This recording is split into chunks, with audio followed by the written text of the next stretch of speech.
2. Good afternoon. Welcome to Bird Barrier America, home of the innovators of modern bird control. My name is Michael Gallion, and I do business development for Bird Barrier, and we are very proud to bring to you today Introduction to Bird Control. If you are new to bird control and have no idea what this business is all about, you're going to learn some really good, important starter information to get you in the know on proper approach to bird control. If you have done bird control work before and you haven't taken any kind of formal training, you're probably going to learn some things as well. Even that is really ultimately the goal for everybody, whether they're brand new to this work or experienced, that they're going to learn something from these. Now, we tend to get a lot of questions. We have quite a group here today already. A lot of people are logged on. So what we tend to do is we'll mute your microphone, and we're going to stop a couple points to take questions, Q&A.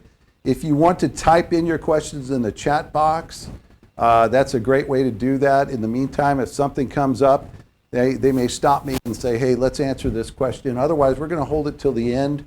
I think we're also doing some live streaming elsewhere for people that are watching in any of the live streaming elsewhere. Same thing, you can type in your questions and comments, and we'll try to get to these at the very end. Introduction to bird control is what we're going to cover is some basic biology behind the birds, why they do what they do in terms of infestation, creating problems that customers will want to spend money to have it solved, and then what tools are commonly used to solve these type of problems. We're going to start with this particular presentation in a slightly strange way, but it teaches a very valid point. This device that you see on the screen is a device for roach control. Now, I want you to imagine using this device as a professional, being paid to solve a roach problem, but rather than solve the problem, you get a call back a week or two later, and the actual eggs and roaches are inside of this device, and they're actually nesting and generate more roaches from this very device that you use to try to solve the problem. You realize you'd be in pretty big trouble. Or this device here, which is used for rodent control, the same concept. I want you to think about this in a very real way. Imagine instead of this device capturing rodents, instead the rodents turned it into a little nest, and they were reproducing and causing more rodents to come from the very device that you're using.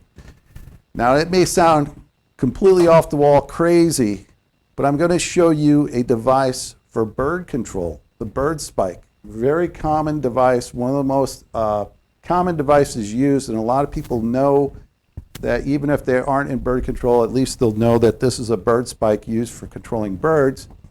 And with that, I say welcome to bird control.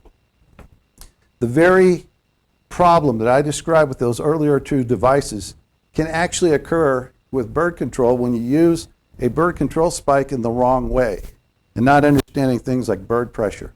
There's a whole logic and science behind all of these products that you see here in front of me. There's a science and approach to the solutions. We're going to share you the basics today. We have many more advanced sessions that are coming up, ones that we've already done. This is section 1 of 6 steps in the whole process of modules that you can take to get fully certified in bird control. But the problem that I just described with the spikes is from what we call imprinting, or when the bird has marked the spot where they have nested as a permanent place to reproduce and raise their young from that area. And if that area, for example, where this orange pad that we have, this section of the table here, is an average size of a nesting spot. And if we place these type of devices, which are for medium pressure, not meant for nesting, into that nesting cavity, the bird will still reclaim that nesting spot. You won't have solved anything because these devices are really for anti-roosting behavior. That is, this will prevent them from landing. If this area had never been marked and imprinted for nesting, these devices would do a good job of keeping the birds from taking hold and entering into this phase of imprinting where they permanently take hold of this spot, and they actually become what we call a resident bird. We're going to be talking about that term resident bird. We're going to be talking about bird pressure. And with these terms, you're going to be able to speak professionally to your customers about what these solutions are all about and a proper science.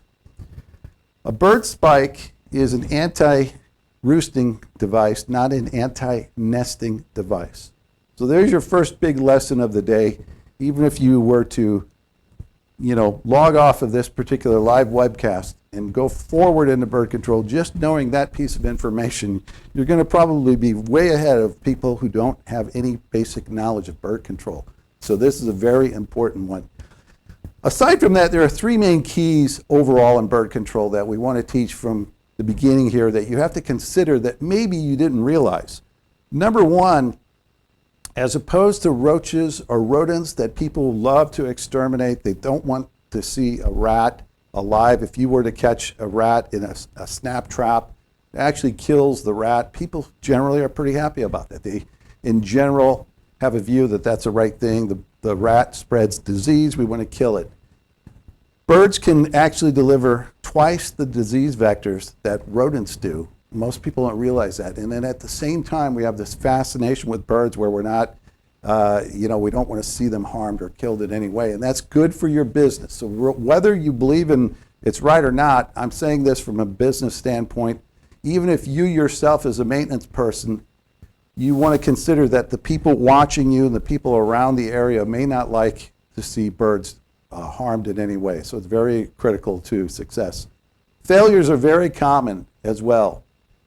Failures account for about half the jobs that you're going to walk into as a professional or somebody who's inherited a problem. They're working at a facility, and all of a sudden they see there's this bird problem that's been there for years.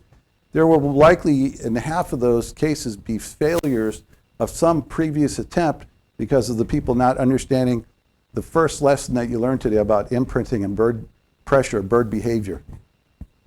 This example that I'm going to show you is a triple failure on the same location. And believe it or not, these are more common than you would imagine.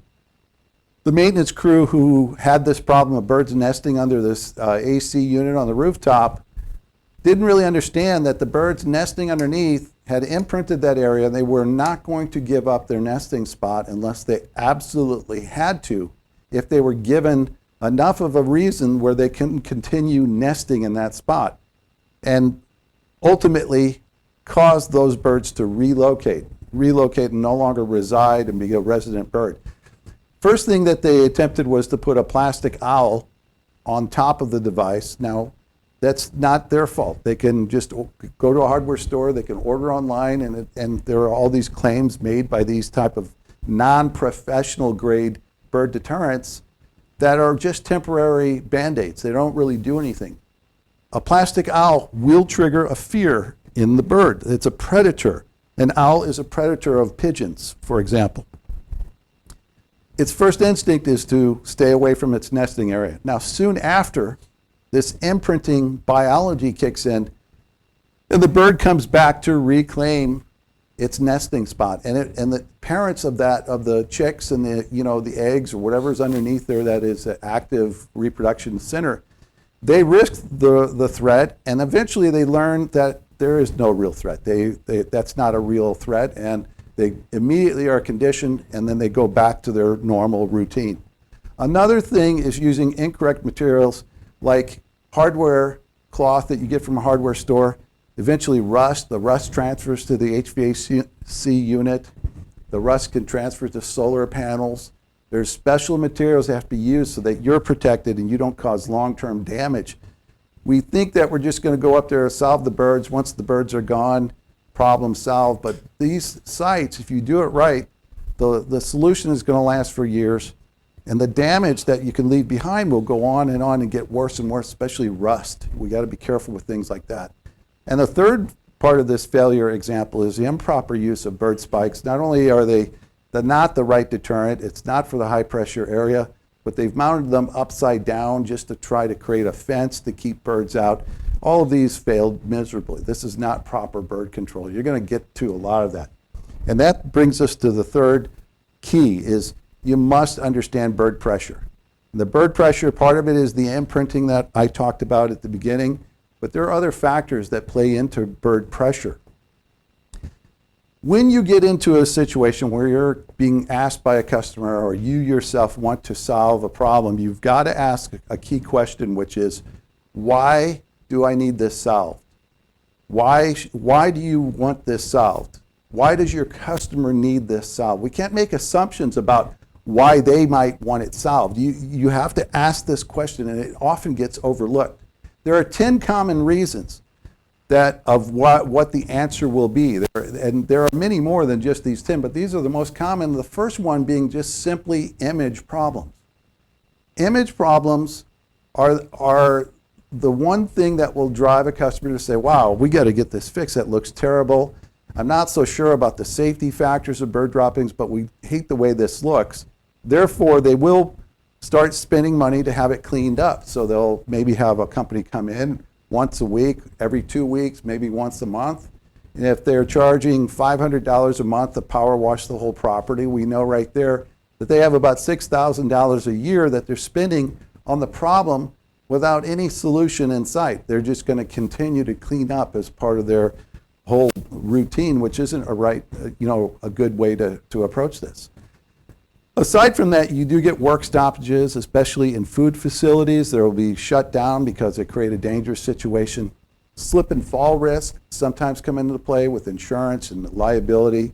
Equipment can be damaged, like the HVAC units, like solar panels. Those things become damaged from all the exposure to the very corrosive bird droppings that cause a lot of problems.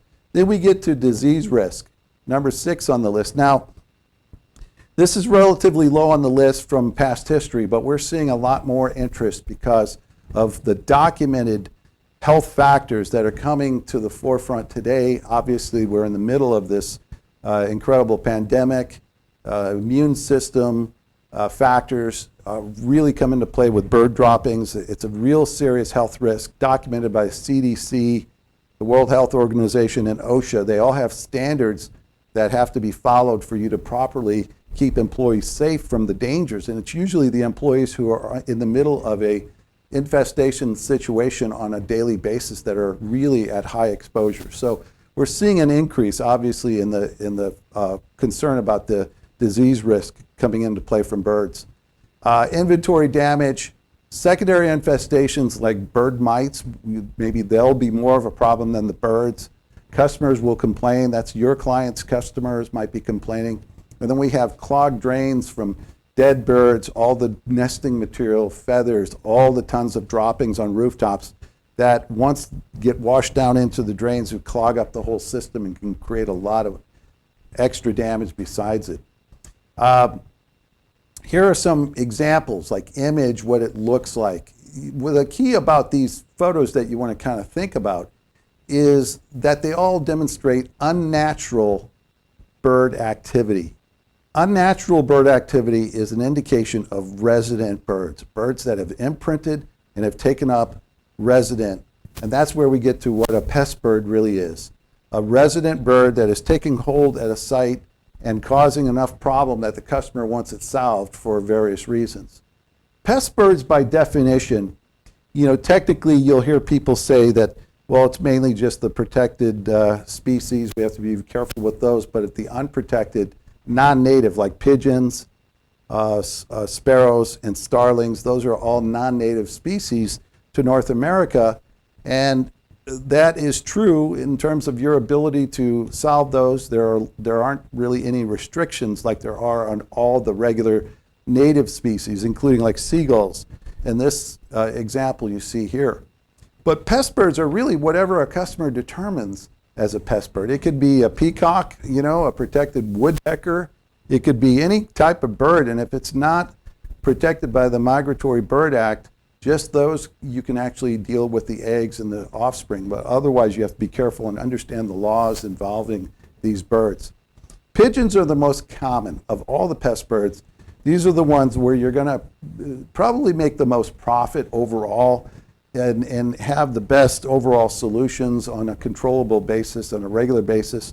There are a lot of other birds, but the thing that I want you to keep in mind with pigeons, if they're left untreated, A mating pair can generate about 12 more pigeons within a year. So you can see how a handful of pigeons can turn into a big problem in not much time. Less than a year, you can see a full-blown infestation. The same with starlings, which are more industrial-oriented and agricultural-oriented, although we do see them in residential situations where these birds take hold and they create a lot of problems. They reproduce at a high rate, but none reproduce more in the non-native than the sparrows. Now, luckily, these aren't as big. They don't create near as much a direct mess in the line of fire of humans, but they're equally can be a real problem, especially in food facilities or outdoor eating areas are common. 21 more birds per mating pair can be generated. Then birds like gulls, they don't generate as many birds, but they live so long, so the problem stays around. They're bigger birds. The bigger the bird, the bigger the mess. That stands to reason. And they also do a lot more physical damage at times. And corvids, crows, ravens, these kind of birds at that size can really inflict a lot of problems. But ultimately, what we have to do is understand bird pressure. We're going to talk a little bit about this, and then we'll take some questions after I finish this section on pressure. Basically, bird pressure is the commitment level that I talked about earlier. What is it that's causing them to take such an interest at a property so much that they're staying there on a regular basis? And usually it's one of these factors. Either it's food and water, nesting features, like we talked about solar panels. Those are ideal nesting features underneath a solar panel. They're going to be drawn just for that factor alone. And then alternative sites where they can be excluded too. That comes into play in their pressure as well. Multiple generations is the last factor that really defines how strong the pressure is. If birds have been born and have this generation after generation, that's all they've learned is to live from that structure. They're going to be a lot harder to solve and break the fact that they're residents and cause them to move and relocate somewhere else. Ultimately, that's your goal with bird control work, is to get resident birds to relocate without harm and getting them to go somewhere far away from your customer's property. The three pressures start with high pressure. That's where you're going to get the most calls. We're starting with high pressure. High pressure has overhead protection. It keeps the bird nest out of the elements so they can actually survive through winters and all this weather situation. And in that process, they imprint that site with their pheromones. They have sheltering and nesting. That is a classic high pressure site. You're going to get a lot of other pressures at that property, medium pressure areas and even low pressure, but it's this high pressure abnormal increase of volume of bird droppings and activity that defines high pressure. Medium pressure may look the same, especially to an untrained eye, and to your customer, they're not going to know the difference between high and medium pressure. Medium pressure, oftentimes, like this site, we see the photo, it has a lot of birds up there, and there could be more birds in a place where many of the customers can see it, and therefore they're thinking that that is the problem they want to solve. Now, we do want to solve the medium pressure areas, but on this property where we see this type of nesting, the key is that there's no overhead protection.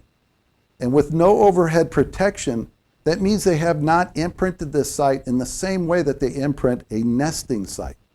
Therefore, a medium pressure deterrent like one of these that I have on the table here, and we'll explain these in a minute, break down each one of these.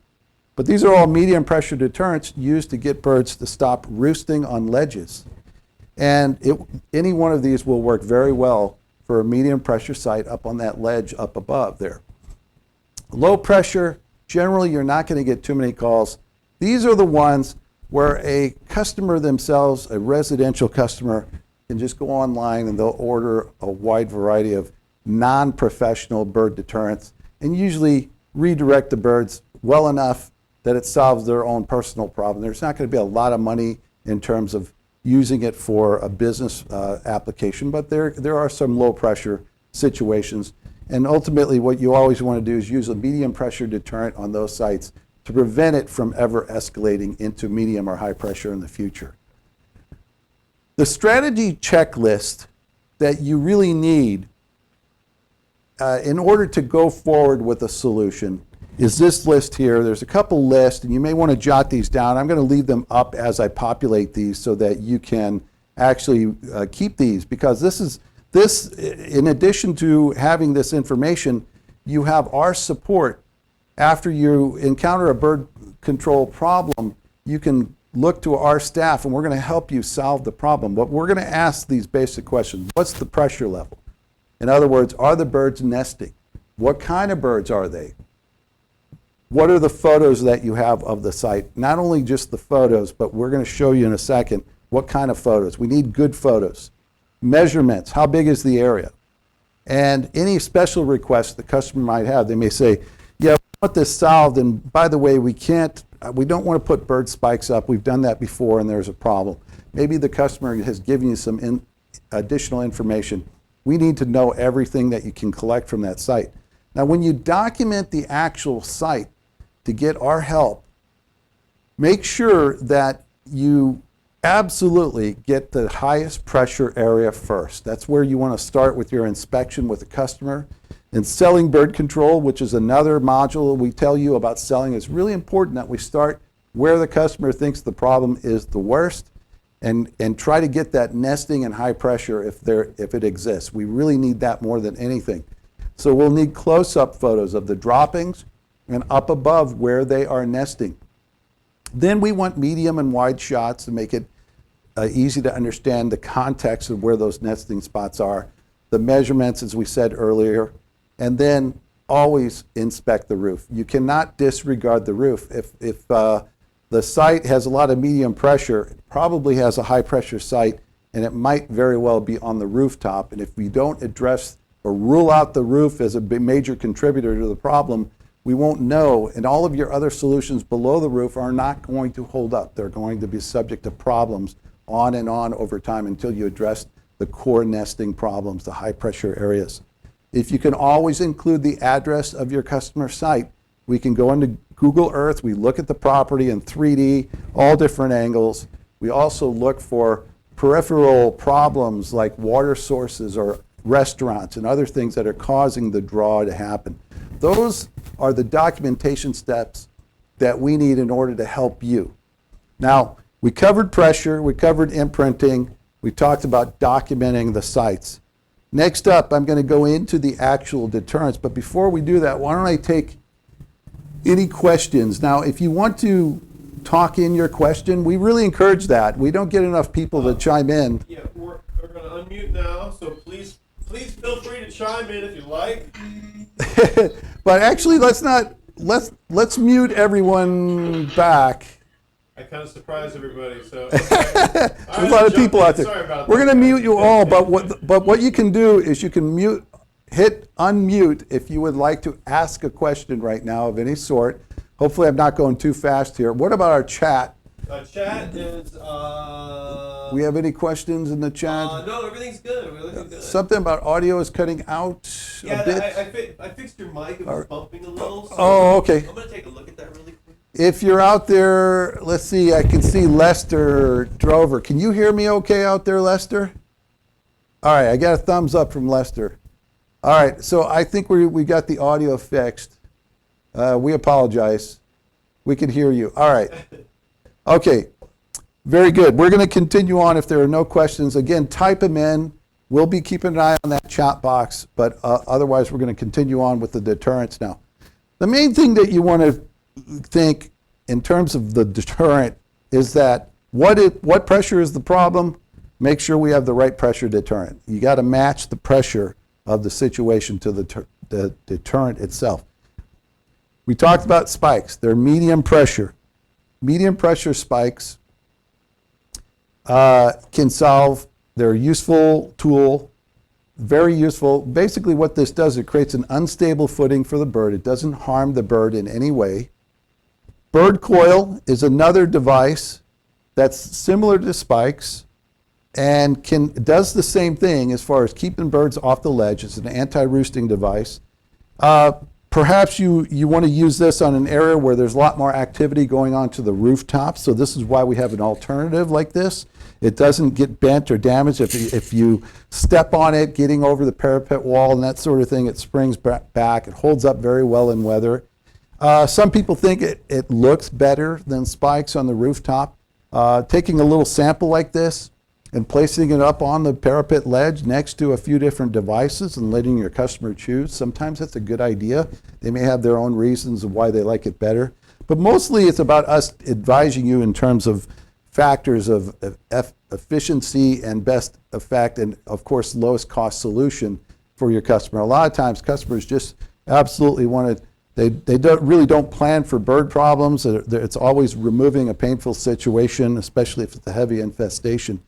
Bird wire, the way that this works is that, again, it's unstable. This is an unstable situation. It's got a spring, and the bird cannot comfortably land on this nor escape off of this in an easy way. So that's what the concept is behind these devices that are for medium pressure. This one is a good solution because it's nearly invisible. And what we're seeing is more and more as we go along, as in modern bird control especially, there are devices like Optical Gel that we'll talk about in a minute here. Very low profile, hard to see from the ground. We have them up here so you can see them well for the presentation. But sometimes the visual aspect is going to come into play, and you have to really know what you're doing with that. On the opposite end of the visual, there are devices like this that when the visual just doesn't matter at all. Now this is a daddy long leg. It's for medium pressure. It will certainly keep birds off, especially gulls. This is a great deterrent for gulls. It will actually solve nesting for gulls only. So it works very well. All of these deterrents that I've showed you so far are for pigeons and larger. They're not for small birds, and they're for medium pressure situations. These devices, even though they don't look very good, maybe it's an industrial application, so it's not as critical to the whole aesthetic in that way, so the customer will want that. It's an easy to solve solution.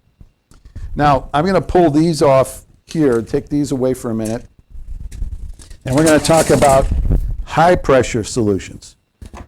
This one here is FlexTrack, and you know, again, the high pressure is noted. We're talking about pressures of these devices. This will solve nesting. It's got a low wattage but high impact shock that it gives the bird, very memorable effect to the birds, and they hate this. They will move away. They will relocate. It's low profile. There's a little bit of technical degree of difficulty in terms of you got to know some electrical. You got to know how to do wires. We do all the training on our ledge products. I think that's session number 3. We go over the install of these products in more detail, so you can learn how to install these products as well. It's a very good product in terms of the low profile and high impact for nesting birds. So it's a very good solution. Then we have one that doesn't have as much going on with it, but equally as effective. And it could be a better solution because it might be lower cost than putting in a shock system. But what we have here is bird slide. And it's very simply taking away the ledge and causing a 45-degree angle to be in place of where the birds were nesting, and any of the nesting material that the birds deposit up here will just slide off, and they cannot reclaim this for a nesting area. This is fairly easy to work with. I mean, you do need a little bit of skill with like a compound miter saw to do your cuts. It's like installing molding, finishing molding on houses and residential or on commercial properties. We use a lot of this. It can also be used in the other configuration upside down, which will work for mud swallows under eaves. So there are different applications for it, but ultimately it can be painted to finish, to match the finish of a building. And that looks really good as a finished product. It becomes very well disguised as far as the end product once it's installed. For solar panels, for those of you with solar panels, I'm not going to go too much into this. It's pretty straightforward. Take a look at this here. Solar panel are usually joined together to the point where the birds enter through the perimeter, the sides that go around, and that's what you have to do to solve these birds. You aren't going to try to treat the entire underside of a solar panel. You're just going to exclude the birds properly using a PVC coated mesh and using materials that are designed to protect the warranty for solar panels. If you look closely at the connectors, the little round discs that are around the edge there, thank you very much. You can see those connectors are holding the mesh on. They're non-metallic. They're not going to cause rust. They're designed specifically to help protect the warranty issues on solar panels. Very specific device for that. Eagle Eye is the next one, and basically what we're talking about now is we're back to a medium pressure device that's used for the outdoor area where we see a whole wide range of birds that are out of control, maybe an area you can't net off, you can't contain it in any way, you can't just use deterrence to solve it, for exclusion purposes. So what you need is a device like this. The Eagle Eye, this is a wind model, and these fins on it are caught in the wind, and as it spins in the sunlight, these flashes that come off of this create a problem for the birds to navigate. So it reduces the airspace that birds will be traveling through. And it's a very effective device. Now, you have to install it in a network. Now, we see this photo here of an actual install where birds were solved using multiple solar panel versions. And this was to keep gulls off the rooftop here. And they have to be spaced a certain amount of feet apart, depends on where the sun is. We need the address, and then we provide an install guide for Eagle Eye. But it's a great solution for birds in the outdoor areas where you just want to keep them off. Now, you want to also address nesting. You can't just install this and ignore nesting and expect to reduce the problem. Birds will take a different route up onto that roof if it matters enough to them. So you have to consider things like that. Another way of controlling birds that are out of control in large open areas is oval control. I've got the feed here, and basically this grain is a special mixture that causes the birds to become sterile. And we distribute it using this feeder that distributes the food. The birds eat it every day. Massive flocks of birds, they get conditioned to use this as their main food source. And if you've got a flock of, let's say, 500 birds at an industrial complex, after 1 year, the flock will be reduced by 1/2.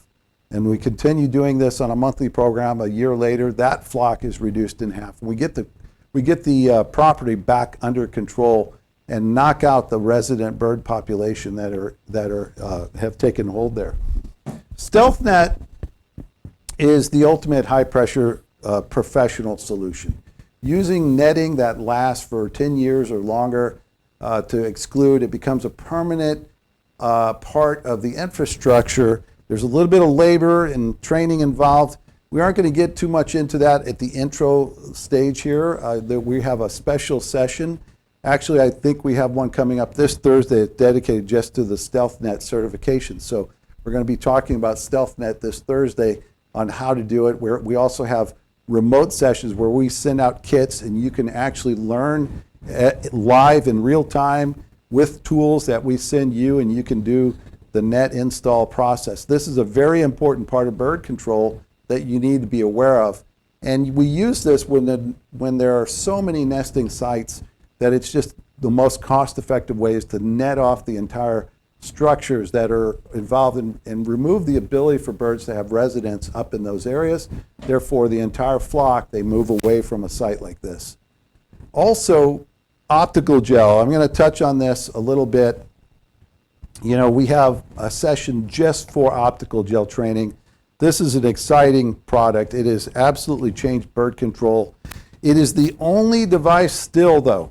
It is the only multisensory deterrent used for high pressure, professional grade multisensory deterrent. There are other gels, there are other discs that are trying to emulate what this does, but this is the only one that professionals can use in professional applications to solve high pressure situations. And the way that this deterrent works is pretty innovative. It's a multisensory, meaning that it actually reflects the light, triggers a fear using UV light reflection. Take the lid off, there's a smell component, that deters birds. And again, as they try to reclaim a nesting site, if this were a nesting site and we treated it properly, It's also very sticky. The stickiness will come into play, and the birds just will not want anything to do with this, and they abandon this site and relocate. This product, this optical gel, is very easy to use as far as installing. It's one of the lowest cost solutions for high pressure, and the customers out there love it. The reception has been amazing on this product because it's so bird friendly, eco-friendly, bio, it's all, everything good about this product, and it's all wrapped up in one device. We'll talk more about this if you want in the Q&A session, but before we end and take the Q&A session, I'd like to cover these 10 keys to success in bird control work. But before I do that, let me just check in. Did we have? Yeah, let's We have some questions. Mark, well, hold on, Mark. I'm trying to give him some voice. Mark says works for squirrels too. Works. Also, he says, my bad, I put some extra on it. For squirrels also. Yeah, and also, so that's interesting, and half joke, half real. Please do tell. And how does the sun affect the optical gel? Right. Sean. Okay. And when we get to optical gel, it gets a lot of questions. So yeah, please that's cool. Well, I wonder if Mark is saying optical gel works for squirrels, or are we talking spikes? Because a lot of people use spikes for squirrels also. So Mark, are you Mark? Let's ask Mark, and if you can unmute yourself. Are you saying optical gel has worked for squirrels, or what do you try to clarify there? Oh, the solar. Did you say solar? Can you hear him, Bobby? You're so low, Mark. What? Can you lean into the mic? I could barely hear you, but I'll lean in and I'll translate. Let's say it again, one more time. Yeah. I think he said solar, Okay. Bobby. I think it was saying, Okay. yeah, there you go, solar panel. Okay. Yeah, so the exclusion for solar, a lot of people, we forget that often, being so bird control oriented here, but people will refer to it as, critter preventer for not just birds, but it keeps all kinds, it keeps roof rats, squirrels, all kinds of critters and things that love to live under that overhead protection of solar panels. Before you move on, What else we have? Does any type of spike make a difference?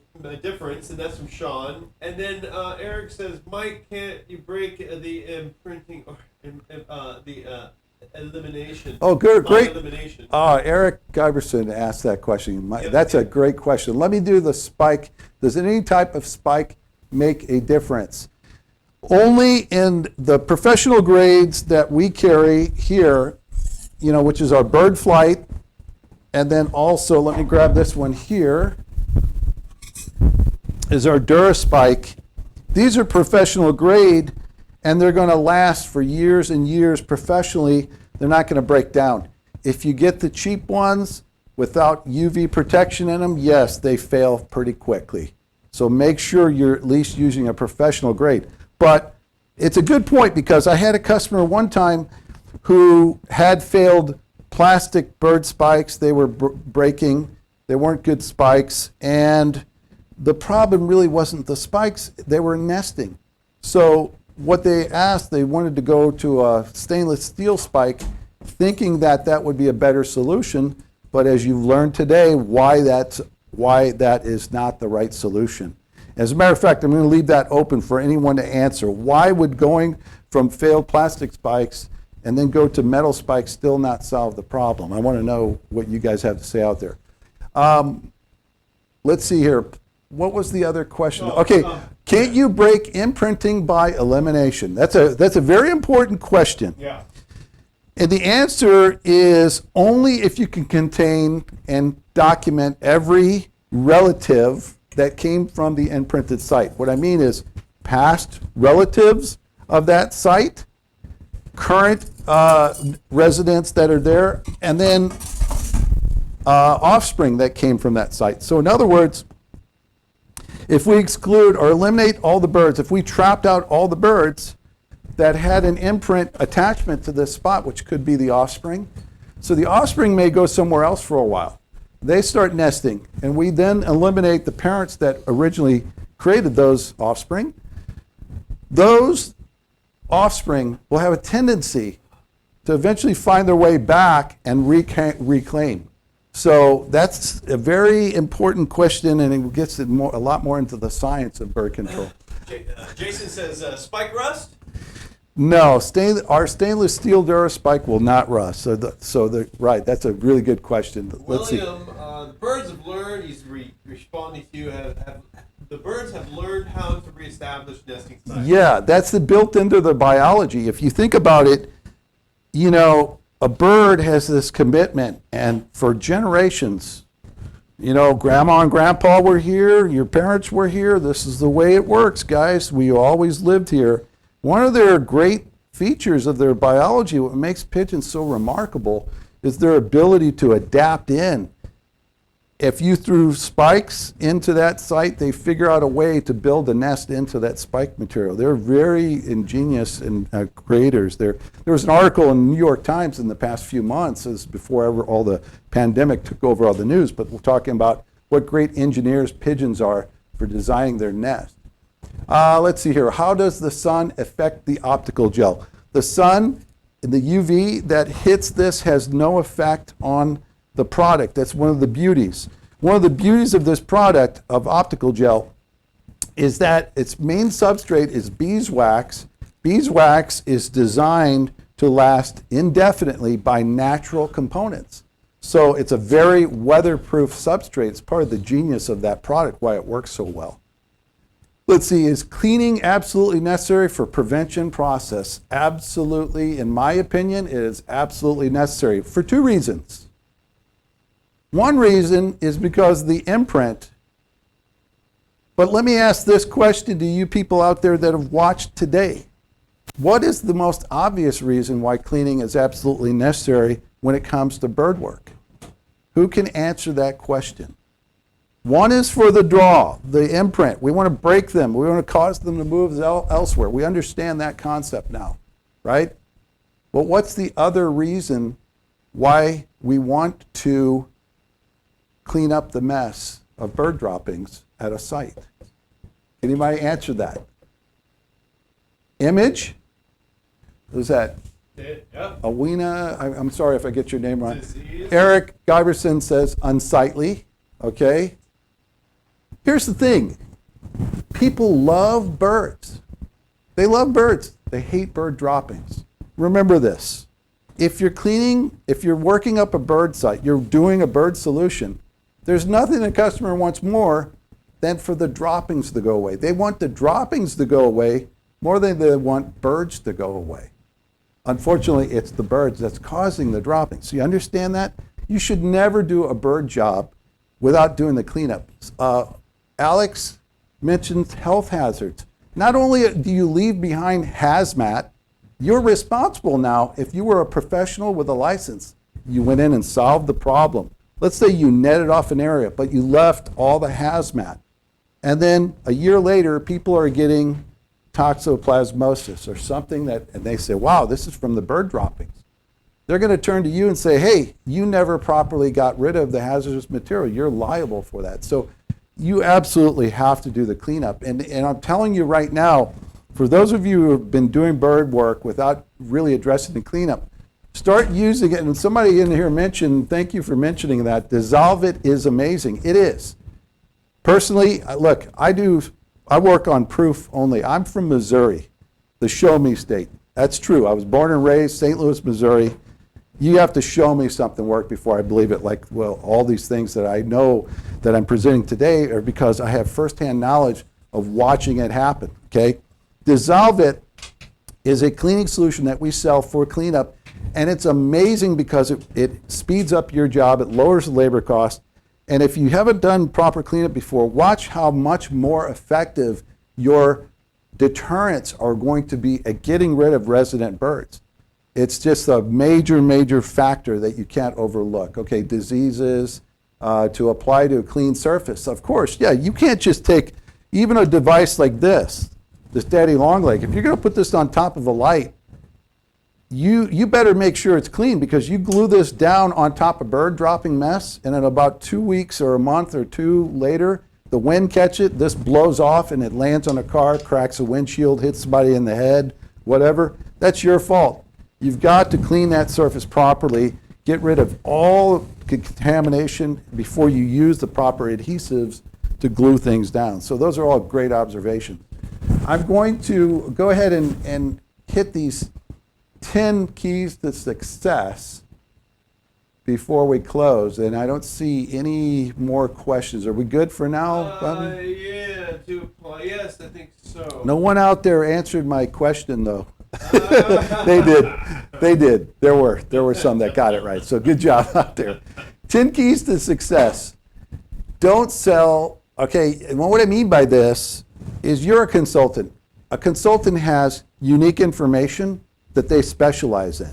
A lot of you out there are great pest control consultants.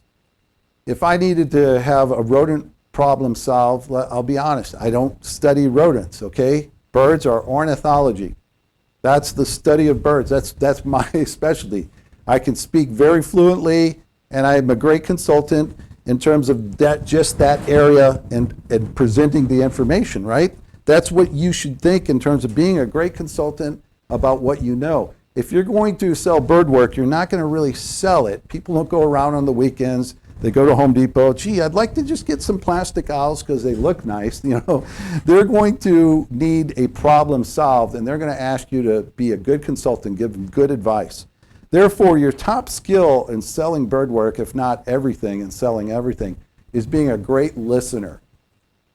One part of that you'll even see on this session, when it ends, you're going to get an exam, and it's a quick exam, pretty easy. If you paid attention, you're going to ace the exam. It's pretty straightforward. But there's a survey at the end, because we're asking you, what can we do to make this better? What are the things that we should add to this? What are we wasting our time on that you really don't need? We need your feedback, and that's being a good listener. We're not thinking about what we want out of this. We're totally listening to our customers out there. Everybody who's sitting there watching now, we want to hear from you. We want to know, what can we do to make this the best that it can be? That's the way you should approach every customer. And if possible, decision makers, right? You people for this class are the decision makers. You're in charge. You're our customers that will buy these products and no longer do amateur, non-professional bird work. You're going to be professionals. You're going to sell professional bird work and buy professional products and really make good profit doing this. So you have a lot of influence on us as the decision maker. You need to make sure that when you go to your sites, talk to the decision makers. Best way to find out, so if we get this proposal together, are you the one that will sign off on this? No? Okay, let's talk to the person who does. I want to talk to them and consult with them directly. There's nothing wrong in going for that. It's a great way to have success in bird control, because you're going to uncover their true motivation. Were they just looking for tips in order to do it themselves? Sometimes that's a good service to offer. You can come in as a consultant, you're going to offer a proposal, charge them a fee for consulting fee. That can be arranged. There's nothing wrong in that. But you want to make sure they have true motivation to spend money to solve it properly. You want to get a budget from them. Well, you know, there's a wide range. All these devices, they all, you know, the samples that I showed you, there's a whole world of difference between something like using shock track and putting in a whole shock track system versus just simply installing daddy long legs and gluing those down. You know, there's a lot less labor involved. That really comes into play in terms of cost. So there's a lot of different ways we can go in terms of solutions, and our consulting for you, for your customer, can help you tremendously. You're going to solve, from now on, resident birds. You're going to communicate and educate your customers that we're focusing in on resident birds. Those are the ones that matter. Those are the ones that create the problem that is unnatural. And those are the ones you want to solve 100%. Why we say that is you aren't going to say you're going to solve 100% of all the birds, because typically wherever birds are, there's plenty more where they came from and plenty more of the same species that are going to try to move in as non-residents and try to eventually become a resident. But for now, you're focusing on solving residents. Therefore, you're going to have good solutions, always leave with a sale, no matter how small it is.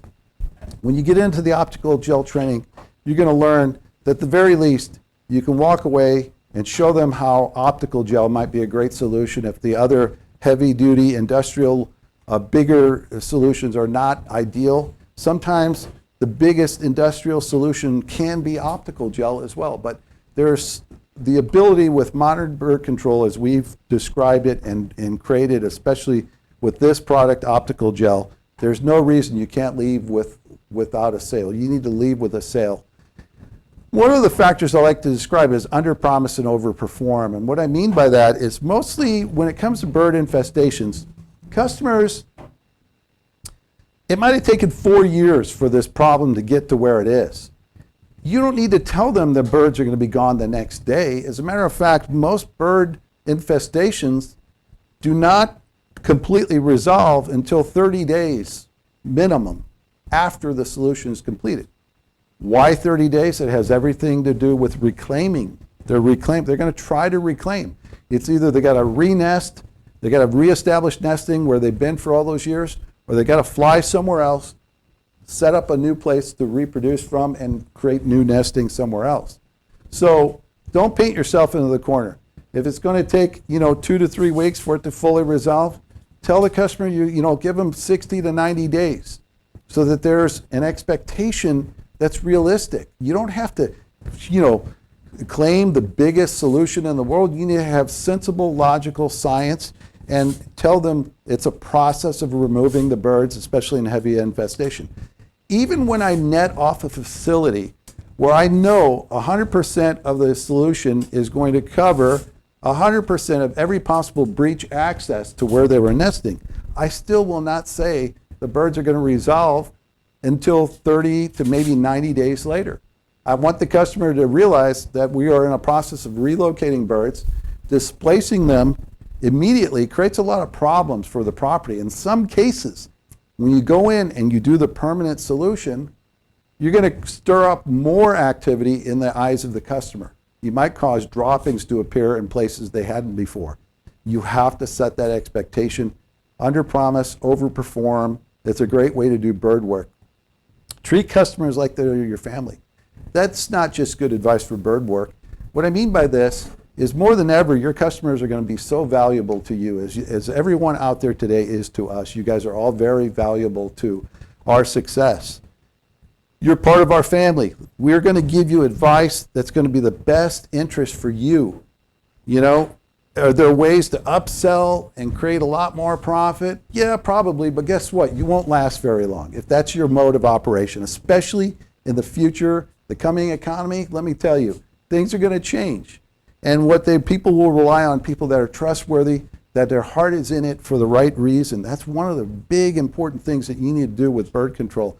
If there's an inexpensive way to solve the problem, let's do that. Because once you do it and use the right tools effectively, proper solutions, you're going to be referred to 3 other people. And guess what? So many people have failures that the failures are going to generate. Once you've been known as a good bird control person, you're going to have a lot more opportunities. And you're going to do the most important thing, which is transfer enthusiasm. When you really know what you're doing, you're a professional, let that enthusiasm transfer. If you're not sure about bird control work yet, you at least have the enthusiasm of our staff here at Bird Barrier to help you sell in a very positive way with good results. You're going to be able to put guarantees to your work. There are warranties on our product. You want to be a professional, full of enthusiasm and excited about helping your customers. So that's the name of the game. Those are the 10 keys to success from my viewpoint here on bird control. And having done this, it really rings true in a lot of cases. We're going to go ahead and finish up now with the Q&A.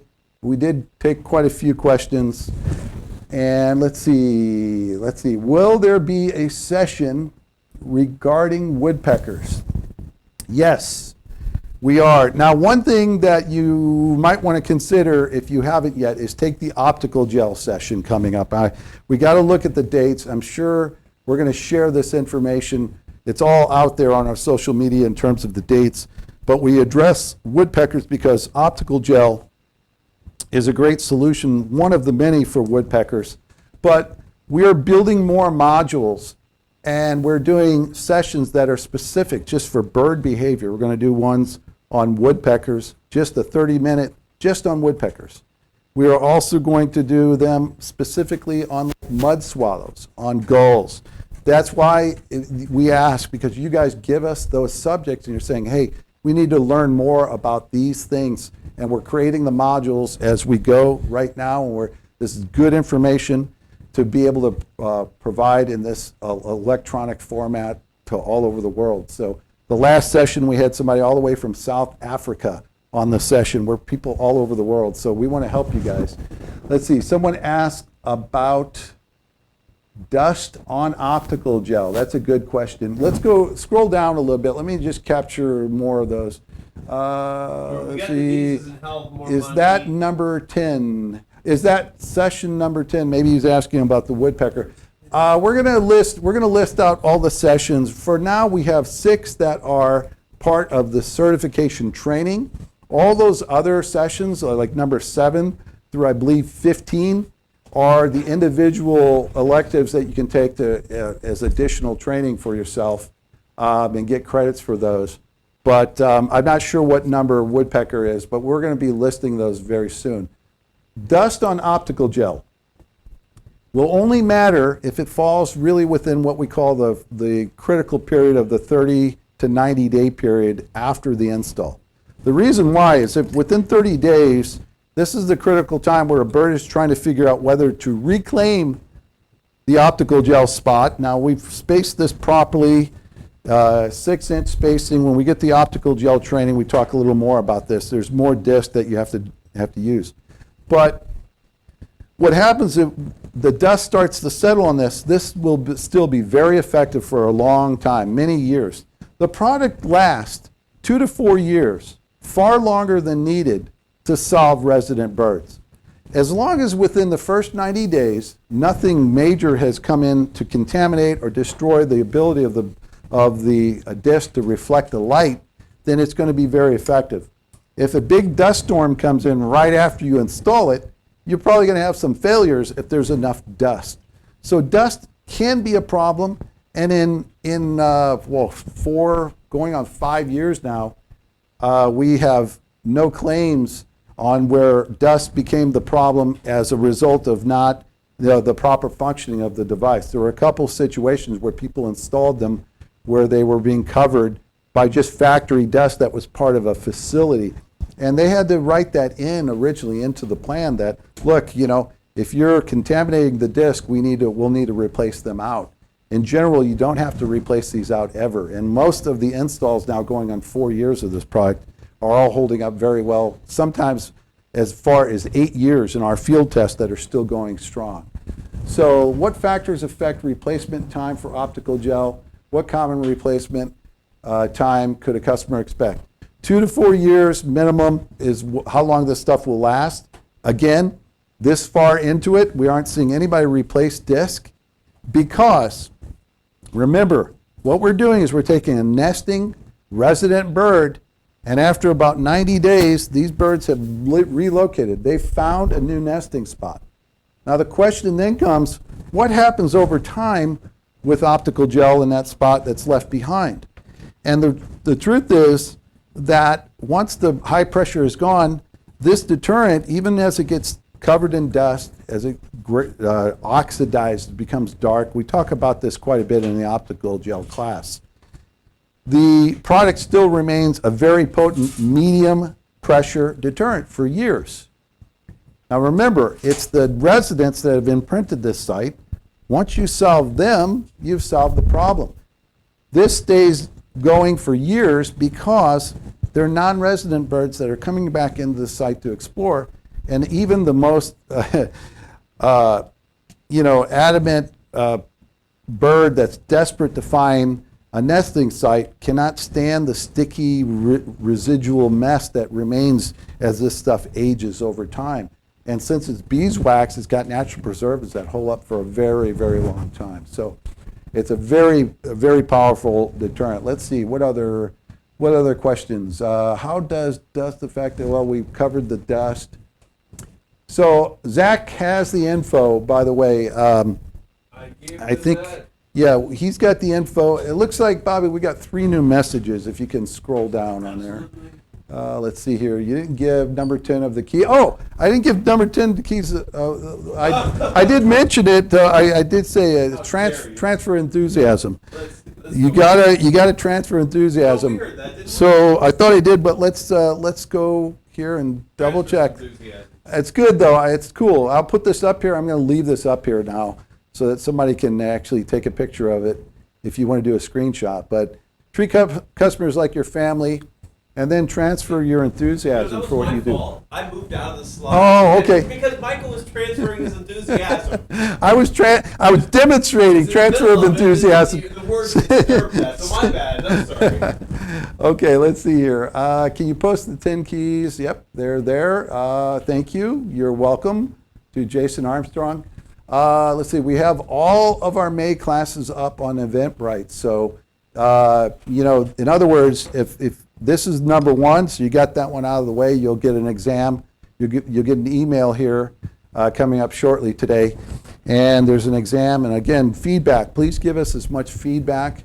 We'd like to get any testimonials that we can, visual, video testimonials. If you're willing to, somebody FaceTime me on my cell phone, I'd like to record that and then use it for, to help share what we're doing with other people. And we're actually got some free tools in exchange for that, tools to get you off the ground with bird control works and help you get started in this whole process of bird control if you're new to it. So I think that covers it. I've got another session that I'm going to be doing next. It's going to be a recorded session from this studio, and it's for one of the state organizations that is in lockdown and they're not able to do the state pest show, and that I was going to be one of the speakers. So this is another example of where our studio is helping out in so many ways to get to people.